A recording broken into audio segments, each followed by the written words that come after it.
На плите стоит, на это. Пилить надо все это. Бензопилой. Деревья, растущие на городских линиях коммуникации, это нередкое явление. Высаженные много лет назад, они в определенный момент времени становятся помехой к проведению работ. На теплотрассе деревья, вообще-то не положено, чтобы они там росли. Но люди ж не понимают, сажают все это. Сперва, правда, да, хорошо, а потом в результате. Коммунальщики говорят, жалко губить зеленые насаждения, но в данной ситуации нужно выбирать. Или оставлять их, или обеспечивать теплом и горячей водой жителей. Сегодня сотрудники МУПТХ «Теплосервис» приступили к выполнению работ по замене теплосети второго контура от тепловой камеры до дома по улице Победы, дом 14.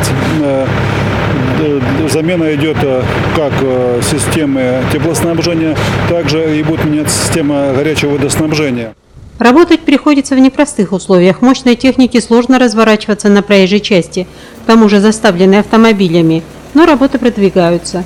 После вскрытия контрольных точек, которыми являются теплокамера и ввод в дом, будет заменен 30-метровый участок труб отопления и горячего водоснабжения. Жители ни данного дома, ни близлежащих домов данного вида работ никак не почувствуют, потому что мы будем проводить работы на теплоснабжение, сейчас еще нет, а горячее водоснабжение протянем, сделаем все трубы, в течение часа мы просто врежемся и все. То есть, для жителей это пройдет без потерь.